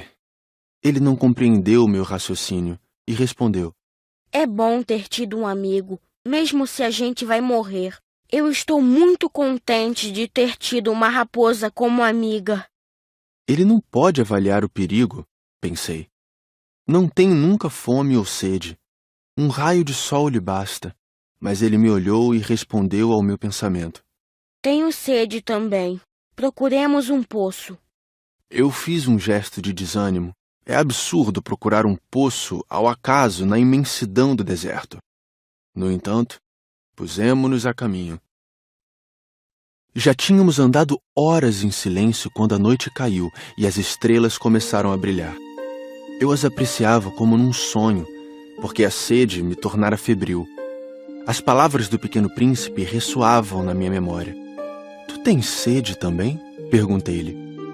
Mas ele não respondeu à minha pergunta. Disse apenas: A água pode também ser boa para o coração. Não entendi sua resposta e me calei. Eu bem sabia que não adiantava interrogá-lo. Ele estava cansado. Sentou-se. Sentei-me junto dele. E após uma pausa, ele ainda disse: As estrelas são belas por causa de uma flor que não se pode ver. Eu respondi, é verdade. E mantendo-me em silêncio, fixei os olhos nas ondulações da areia iluminada pela lua. O deserto é belo, acrescentou. E era verdade. Eu sempre amei o deserto. A gente se senta numa duna de areia, não vê nada, não escuta nada. De repente, alguma coisa irradia no silêncio. O que torna belo o deserto é que ele esconde um poço em algum lugar. Fiquei surpreso por compreender de repente essa misteriosa irradiação da areia. Quando eu era pequeno, morava numa casa antiga e diziam as lendas que ali fora enterrado um tesouro. Ninguém jamais conseguiu descobri-lo, nem talvez o tenha procurado. Mas isto encantava a todos. Minha casa escondia um tesouro no fundo do seu coração. Sim, respondi-lhe. Quer seja a casa, as estrelas ou o deserto, o que os torna belo é invisível. Estou contente que estejas de acordo com a minha raposa. Como o príncipezinho adormecesse, tomei-o nos braços e prossegui a caminhada. Estava emocionado e tinha a impressão de carregar um frágil tesouro. Parecia-me mesmo não haver na terra nada mais frágil. Observava à luz da lua aquele rosto pálido, seus olhos fechados, suas mechas de cabelo que se agitavam com o vento, e pensava, o que eu vejo não passa de uma casca. O mais importante é invisível. Como seus lábios entreabertos esboçassem um sorriso, pensei ainda, o que tanto me comove nesse príncipe adormecido é sua fidelidade a uma flor. É a imagem de uma rosa que brilha nele como a chama de uma lamparina, mesmo quando ele dorme, e eu então o sentia ainda mais frágil. É preciso proteger a chama com cuidado. Um simples sopro pode apagá-la.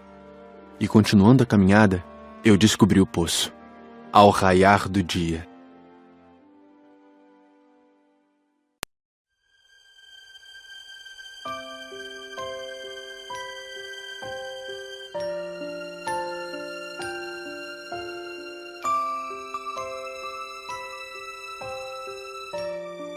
(25)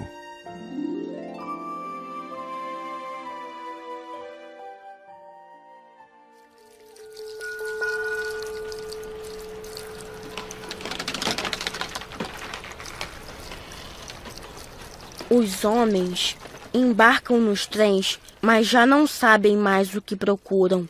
Então, eles se agitam sem saber para onde ir. E acrescentou. E isso não leva a nada.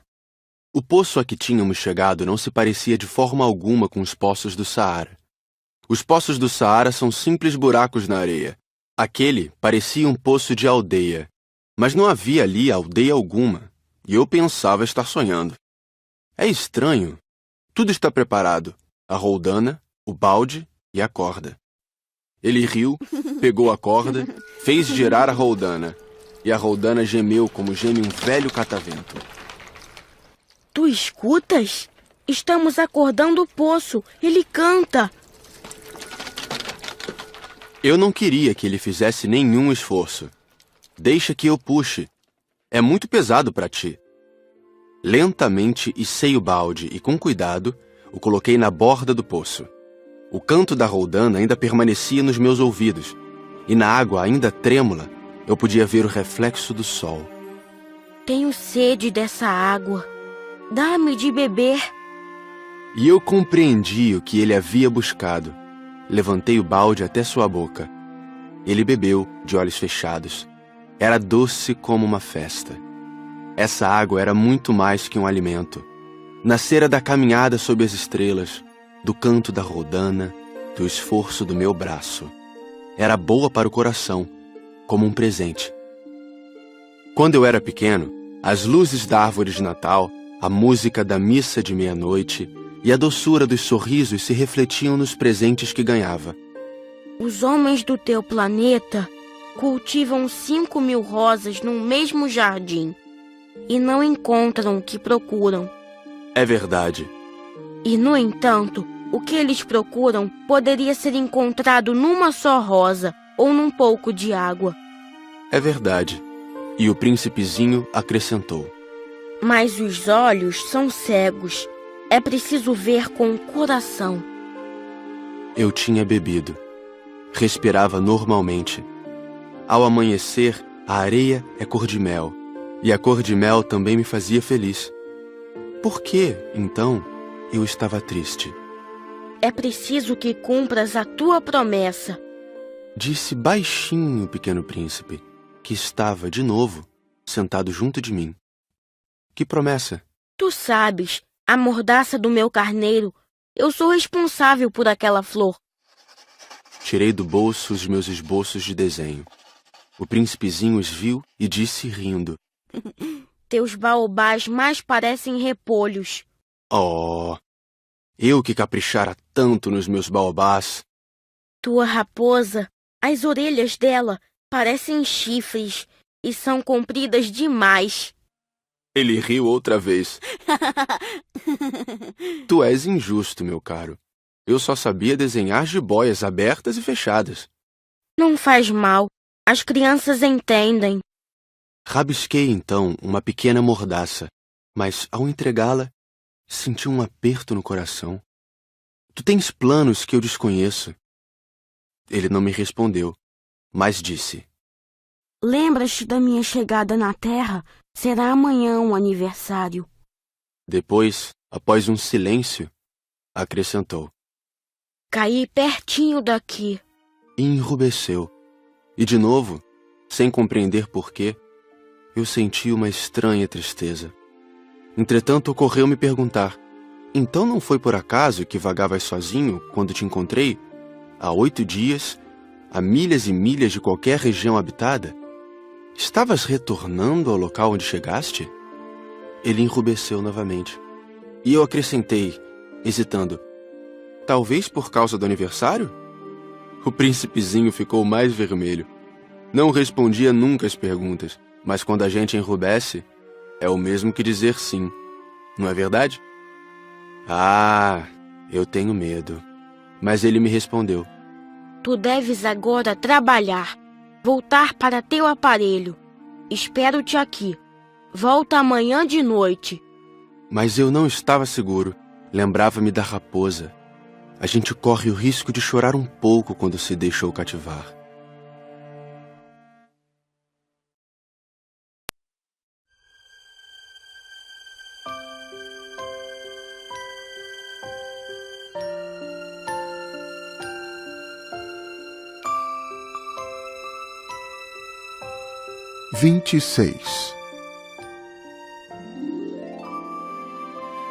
Havia, ao lado do poço, a ruína de um velho muro de pedra. Quando voltei do trabalho, no dia seguinte, vi de longe o meu pequeno príncipe sentado no alto, com as pernas balançando, e eu o escutei dizer: Tu não te lembras, então? Não foi bem esse o lugar. Uma outra voz lhe respondeu, porque ele replicou em seguida: Não estou enganado. O dia é este, mas não é este o lugar. Prossegui em direção ao muro. Não enxergava nem ouvia ninguém a não ser ele. No entanto, o príncipezinho replicou novamente: Está bem. Tu verás na areia onde começam as marcas dos meus passos. Basta me esperar. Estarei lá esta noite. Estava a 20 metros do muro e continuava a não ver nada. O pequeno príncipe disse ainda após um silêncio: O teu veneno é do bom? Estás certa de que não vou sofrer por muito tempo? Parei, o coração apertado, ainda sem compreender nada. Agora, vai-te embora. Eu quero descer. Então baixei os olhos para o pé do muro e dei um salto. Lá estava, erguida para o príncipezinho, uma dessas serpentes amarelas que nos liquidam em 30 segundos. Rapidamente procurei o revólver no bolso, mas percebendo o barulho, a serpente deslizou pela areia, como um esguicho de água que de repente seca, e vagarosamente se enfiou entre as pedras com um leve tinir metálico.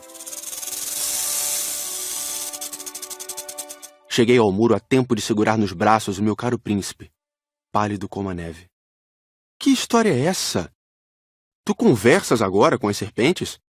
Afrouxei o nó do lenço dourado que ele sempre usava no pescoço. Molhei sua testa.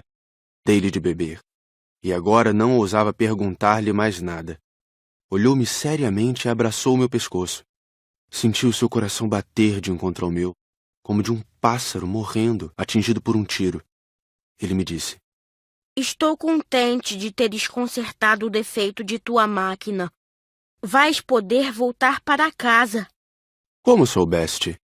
Eu vinha justamente avisar-lhe que, contra toda a expectativa, havia conseguido realizar o concerto.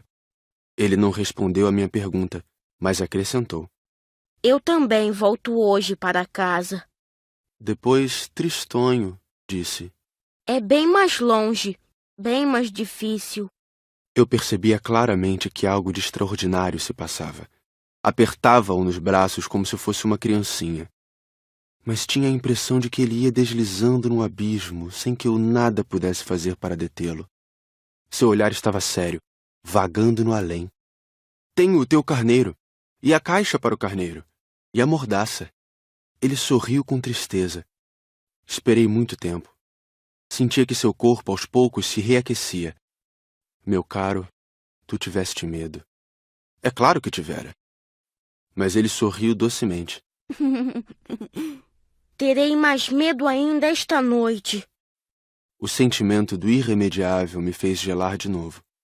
E eu compreendi que não poderia suportar a ideia de nunca mais escutar esse riso. Ele era para mim como uma fonte no deserto. Meu caro, eu quero ainda escutar o teu riso. Mas ele me disse: Faz já 1 ano esta noite. Minha estrela estará exatamente sobre o lugar onde cheguei no ano passado. Meu caro, essa história de serpente, de encontro marcado, de estrela, não passa de um pesadelo, não é mesmo? Mas ele não respondeu a minha pergunta. E disse: O que é importante não se vê. Sim, eu sei. É como com a flor. Se tu amas uma flor que se acha numa estrela, é bom de noite olhar o céu. Todas as estrelas estão floridas. É verdade. É como a água. Aquela que me deste para beber parecia música, por causa da roldana e da corda. Lembras-te como era boa? Sim, lembro-me. À noite, tu olharás as estrelas. Aquela onde moro é muito pequena para que eu possa te mostrar. Minha estrela será para ti qualquer uma das estrelas. Assim, gostarás de olhar todas elas. Serão todas tuas amigas, e também eu te darei um presente. Ele riu outra vez. Ah, meu caro, meu querido amigo, como eu gosto de ouvir esse riso. Pois é ele o meu presente. Será como a água. Que queres dizer? As pessoas veem estrelas de maneiras diferentes. Para aqueles que viajam, as estrelas são guias. Para outros, elas não passam de pequenas luzes. Para os sábios, elas são problemas. Para o empresário, eram ouro. Mas todas essas estrelas se calam. Tu, porém, terás estrelas como ninguém nunca esteve. Que queres dizer? Quando olhares o céu de noite, eu estarei habitando uma delas, e de lá estarei rindo. Então será para ti como se todas as estrelas rissem. Dessa forma, tu e somente tu terás estrelas que sabem rir. E ele riu mais uma vez. Quando estiveres consolado, a gente sempre se consola. Tu ficarás contente por me teres conhecido. Tu serás sempre meu amigo. Terás vontade de rir comigo. E às vezes abrirás tuas janelas apenas pelo simples prazer. E teus amigos ficarão espantados de ver-te rir olhando o céu. Tu explicarás então: sim, as estrelas, elas sempre me fazem rir. E eles te julgarão louco. Será como uma peça que te prego. E riu de novo.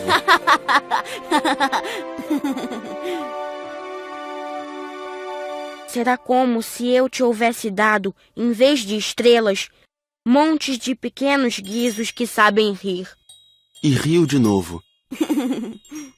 Depois ficou sério. Esta noite, por favor, não venhas. Eu não te deixarei. Eu parecerei estar sofrendo. Parecerei estar morrendo. É assim. Não venhas ver. Não vale a pena. Eu não te abandonarei. Mas ele estava preocupado. Se eu te peço isto, é também por causa da serpente. As serpentes são más. Podem morder apenas por prazer. Eu não te abandonarei. Mas uma coisa o tranquilizou. É verdade que elas não têm veneno para uma segunda mordida. Naquela noite, não o vi partir. Saiu sem fazer barulho. Quando consegui alcançá-lo, ele caminhava decidido num passo rápido. Disse-me apenas: Ah, aí estás! E segurou minha mão. Mas preocupou-se de novo. Fizeste mal. Tu sofrerás. Eu parecerei estar morto, e isso não será verdade. Eu me calara. Tu compreendes. É muito longe. Eu não posso carregar este corpo. É muito pesado. Continuava calado. Mas será como uma velha concha abandonada. Não tem nada de triste numa velha concha. Fiquei mudo. Perdeu um pouco da coragem, mas fez ainda um esforço. Será lindo, sabes? Eu também olharei as estrelas. Todas as estrelas serão como poços com uma roldana enferrujada. Todas as estrelas me darão de beber. Eu continuava mudo. Será tão divertido. Tu terás 500 milhões de guizos. Eu terei 500 milhões de fontes. E ele também se calou, porque estava chorando. É aqui. Deixa-me ficar só.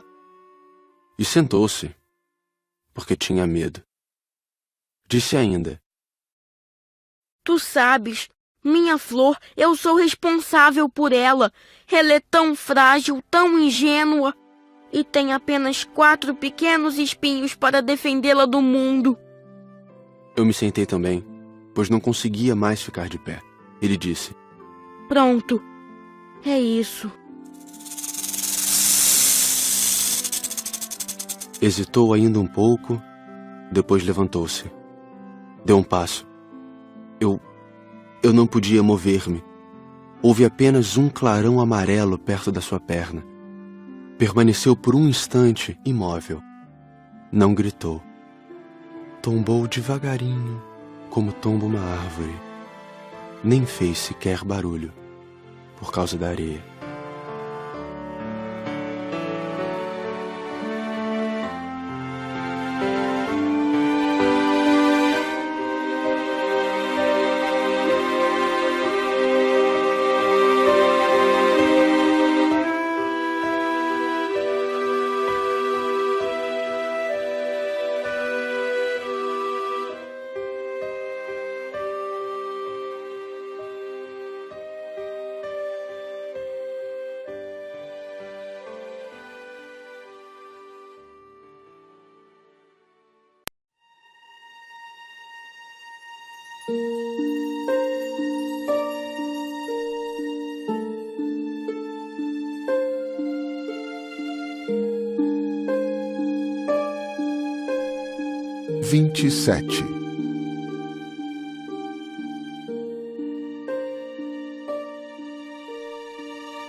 E agora já se passaram 6 anos.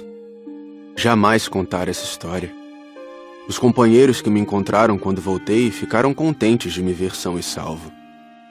Eu estava triste, mas lhes dizia: é o cansaço. Agora já me conformei um pouco, mas não completamente. Tenho certeza de que ele voltou ao seu planeta, pois ao raiar do dia não encontrei seu corpo. Não era um corpo tão pesado assim. E gosto à noite de escutar as estrelas. É como ouvir 500 milhões de guizos. Mas eis que acontece uma coisa extraordinária. Na mordaça que desenhei para o Pequeno Príncipe, esqueci de juntar a correia de couro. Ele não poderá jamais prendê-la no carneiro. E então eu pergunto, o que terá acontecido no seu planeta? Talvez o carneiro tenha comido a flor. Certamente que não. O príncipezinho guarda sua flor todas as noites na redoma de vidro e vigia atentamente seu carneiro. Então eu me sinto feliz. E todas as estrelas riem docemente. Ou penso, às vezes a gente se distrai e isto basta. Uma noite ele esqueceu de colocar a redoma de vidro, ou o carneiro saiu de mansinho no meio da noite sem que fosse notado, e todos os guizos então se transformam em lágrimas. Eis aí um grande mistério. Para vocês, que também amam o Pequeno Príncipe, como para mim, todo o universo fica diferente se em algum lugar, que não sabemos onde, um carneiro que não conhecemos comeu ou não uma rosa. Olhem o céu. Perguntem a si mesmos: o carneiro terá ou não comido a flor? E verão como tudo fica diferente. E nenhuma pessoa grande jamais entenderá que isso possa ter tanta importância. Se um dia viajarem pela África, através do deserto, eu lhes peço que não tenham pressa e esperem um pouco bem debaixo da estrela. Se de repente um menino vem ao encontro de vocês, se ele ri, se tem cabelos dourados, se não responde quando é perguntado, adivinharão quem ele é. Façam-me então um favor. Não me deixem tão triste. Escrevam-me depressa, dizendo que ele voltou.